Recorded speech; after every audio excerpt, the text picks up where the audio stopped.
আসসালামু আলাইকুম প্রিয় ফুটবল ফ্যান্স।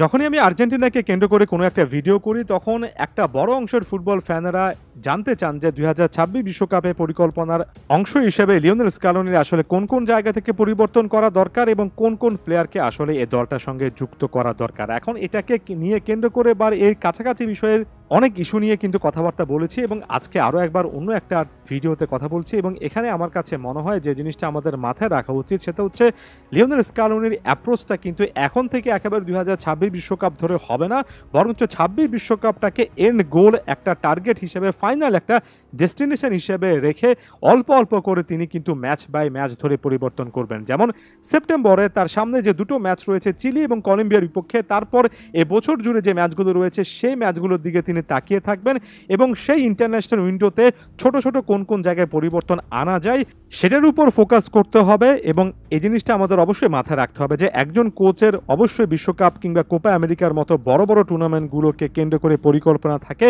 তবে তার চেয়েও বেশি পরিকল্পনা থাকে সামনে যে ম্যাচগুলো রয়েছে সেটাকে কেন্দ্র করে।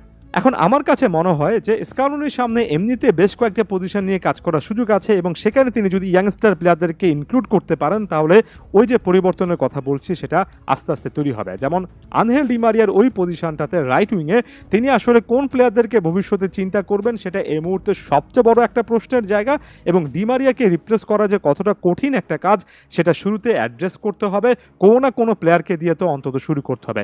এখন পর্যন্ত এই রেসটাতে আমার কাছে মনে হয় ভ্যালেন্তিন কার্বোনি এই প্লেয়ারটা এগিয়ে রয়েছেন, যদিও একেবারে প্রথাগত রাইট উইঙ্গার তাকে আমার কাছে অনেক সময় মনে হয় না, তবে তারপরও বয়সটা যেহেতু কম, যেহেতু স্কিল আছে রাইট উইংয়ের ওই পজিশনটাতে বিশেষ করে ডি মারিয়ার ওই জোনটাতে কিন্তু একজন ভ্যালেন্তিন কার্বোনিকে খেলানো যায় এবং তিনি যে ভালোভাবে প্ল্যানে আছেন সেটা কিন্তু আমরা কোপা আমেরিকার আগে কিংবা কোপা আমেরিকার সময়ও স্কালোনির সিলেকশনে দেখেছি।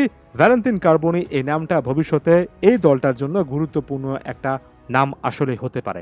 এখন রাইট উইংয়ের ওই পার্টিকুলার পজিশনে আপনি আরো অনেক নামের কথা বলতে পারেন, যেমন মাতিয়াস সুলের কথা বলতে পারেন, এমন ভিন্ন ভিন্ন আরো অনেক প্লেয়ার রয়েছেন, অনেকে লুকা রোমেরো থেকে শুরু করে আরো অনেক ইয়াংস্টার ফুটবলারকে এখন থেকে কিন্তু নিয়ে আসেন। তবে আমার কাছে মনে হয় যে কোনো একজন ফুটবলারের ট্যালেন্ট থাকা সেটা মাঠের মধ্যে দেখানো এবং তারপরে ক্লাব ফুটবলে থিতু হওয়া, তারপর জাতীয় দলে আসা, এতগুলো স্টেপ পার করে এখানে আসতে হয় একটা সিলেকশনের জন্য।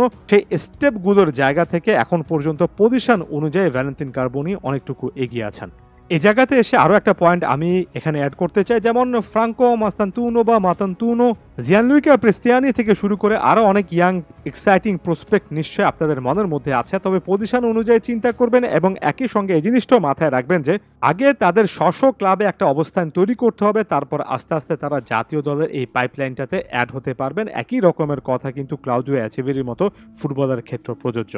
এরপর পজিশন ভেদে আরও যে জায়গায় কাজ করার সুযোগ আছে সেটা হচ্ছে ডিফেন্সে নিকোলাস ওটামেন্ডি, জার্মান পেসজেলা দুজনেই কিন্তু একেবারে ক্যারিয়ারের শেষ প্রান্তে চলে এসেছেন বলে অন্তত আমার কাছে মনে হয় এখানে বড় একটা সিদ্ধান্ত নেওয়ার জায়গা এটা নয় যে তাদেরকে এখনই রিপ্লেস করে ফেলতে হবে, বরঞ্চ এটা যে তাদেরকে রিপ্লেসমেন্ট করার যে একটা প্রসেস সেটা শুরু করতে হবে এবং এখানে অনেক ইয়াং ট্যালেন্টেড আর্জেন্টিন ডিফেন্ডার, পরীক্ষিত ডিফেন্ডাররা অলরেডি আছেন এবং তাদেরকে নিয়ে এখন কাজ করার সুযোগ রয়েছে এবং বড় বড় মতো বারেরদি সেনেসি থেকে শুরু করে ফাকুন্দো মেদিনা আরো অনেক নাম এখানে আসতে পারে।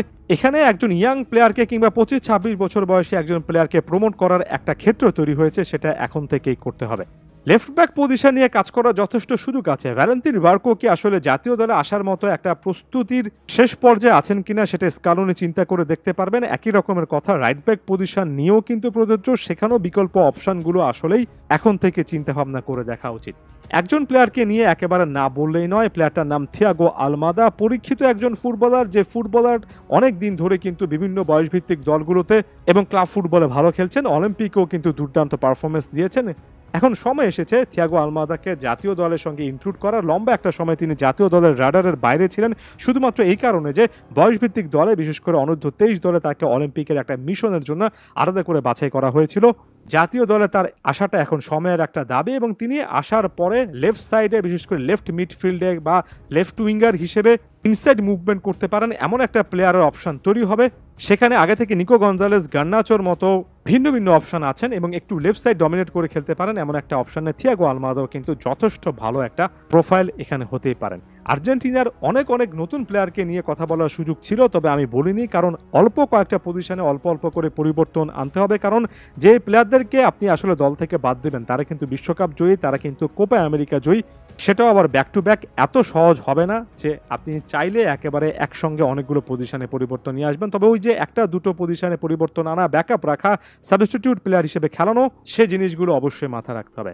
Last but not the least, অবশ্যই দিবালা ফ্যাক্টরটা থাকছেই।